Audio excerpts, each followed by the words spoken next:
Hello everyone, আশা করি সবাই ভালো আছো, সুস্থ আছো। আমরাও ভালো আছি।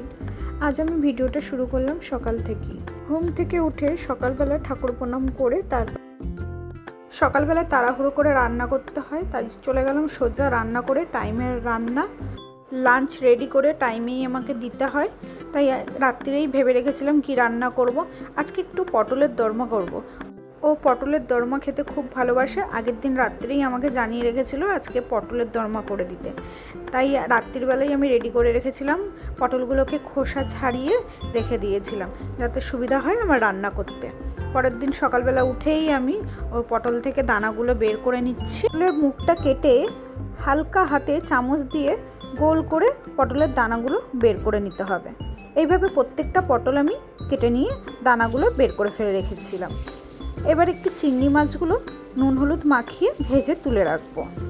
আর একটু তেল লাগবে, তাই একটুখানি তেল দিয়ে তেলটা গরম হয়ে এলে এর মধ্যে পেঁয়াজ কুচি, কাঁচা লঙ্কা চেরা আর একটু নুন হলুদ দিয়ে পটলের দানা দিয়ে নেড়ে ছেড়ে ভালো করে ভেজে নেব।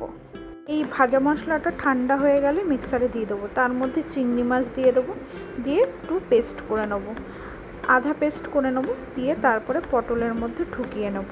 পটলের মধ্যে সবকটা মশলা ঢুকিয়ে ভালো করে সিল করে দেব। একটা কাঠি দিয়ে ভালো করে সিল করে দেবো যাতে মশলাটা না বেরিয়ে যায় ভাজার সময়। এইভাবে প্রত্যেকটা পটল আমরা মশলা ঢুকিয়ে সিল করে নেব। এইভাবে প্রত্যেকটা পটলে আমি মশলা ঢুকিয়ে ভালো করে আটকে দিয়েছি যাতে মশলাটা না বেরিয়ে আসে। এরপরে কড়াইতে তেল দিয়ে তারপরে নুন হলুদ মাখিয়ে পটলগুলোতে একে একে প্রত্যেকটা পটল ভেজে নেব। এইভাবে প্রত্যেকটা পটল সবকটাকে ভেজে নেব। এবার ভাজা হয়ে গেলে সবকটাকে তুলে রাখবো। এবার কড়াইতে যে তেলটা আছে সেটা ভাজার সময় কালো হয়ে যায়, এর জন্য তেলটাকে আমরা পরিবর্তন করে নেব। এবার কড়াতে আর একটুখানি তেল দিয়ে তার মধ্যে একটু সামান্য আমি চিনি দিয়ে দিয়েছি যাতে কালার আসে।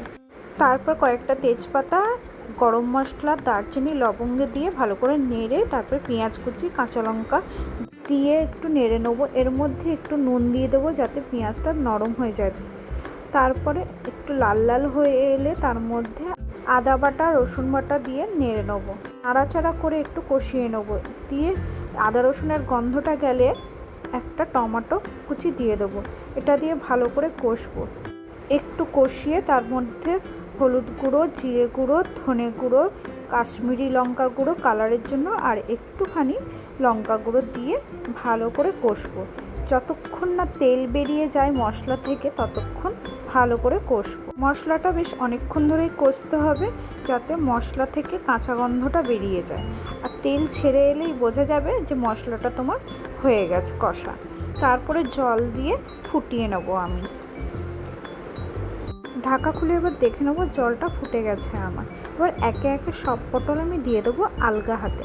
সব কটা পটল দিয়ে আবার একটু ঢেকে দেবো নাড়াচাড়া করে। তারপরে ঢাকা খুলে তার মধ্যে একটু গরম মশলা দিয়ে নুনটা চেক করে নেব ঠিক আছে কি না। আমি নুনটা চেক করে দেখেছি, একদম ঠিক আছে, আমাকে আর দিতে লাগেনি। পরে একটু ঢাকা দিয়ে তারপরে নামিয়ে নেব। ব্যাস, আমার পটলের দোরমা রেডি। দেখুন কত সুন্দর কালার হয়েছে আর খেতেও খুব লোভনীয় হয়েছিল। তারপরে আমি আমার বরের টিফিন আবার গুছিয়ে দিলাম লাঞ্চ বক্সে। সব গুছিয়ে দিয়ে ফটাফট রেডি করে দিয়ে দিলাম। আর পটলের দোরমাটা যা হয়েছিল দেখতে আর খেতেও খুব টেস্ট হয়েছিল। ওরা খেয়ে খুব ভালো বলেছিল। খেয়ে যখন কেউ আমার রান্নার প্রশংসা করে আমার তো খুব ভালো লাগে। আর প্রশংসা শুনতে কার না ভালো লাগে। আমি এক এক দিনে এক এক রকমের জল শরবত বানিয়ে দিই। আজকে দিচ্ছি আমি রসনা গুলে ওর মধ্যে দিয়ে দিলাম, অন্য দিন আমি পুদিনা দিই। এবার এক এক দিন এক এক রকমের দিয়ে দিই এই গরমকালটায়। তারপরে লাঞ্চ বক্সগুলো গুছিয়ে আমি প্যাক করে রেখে দিলাম। এবারে আম খেতেও খুব ভালোবাসে, কাঁচা আম। পাকা আম খেতে একদম পছন্দ করে না, তাই কাঁচা আম ছিল সেটাকেই আমি কেটে আর দিয়ে দিলাম। অফিসে বসে খেতে পারবে। একটু লঙ্কাও দিয়ে দিলাম, ওটা মাখিয়ে খেয়ে নেবে। ও চলে গেল অফিসের উদ্দেশ্যে, দিয়ে গেল অফিসে। স্কুটি নিয়ে অফিসে যাই, আমি একবার দেখে নেবো ব্যালকনি দিয়ে ওকে। আর ব্যালকনিতে আসতে আমার খুবই ভালো লাগে। আমার কিছু পছন্দের গাছ লাগানো, তার মধ্যে টাইম ফুল আর নাকচাপা গাছে আমার ফুল হয়েছে। এই দুটো গাছে আমার ফুল হয়েছে, দেখতে বেশ ভালো লাগে। তার মধ্যে পাখির কিচিরমিচির আওয়াজ। চলুন তাহলে ভিডিওটা এখানেই শেষ করছি। ভিডিওটা কেমন লাগলো জানাবেন, ভালো লাগলে একটা লাইক কমেন্ট করে দেবেন। ভালো থাকবেন, সুস্থ থাকবেন, আবার দেখা হবে নতুন একটা ভিডিওতে। ততক্ষণের জন্য বাই বাই।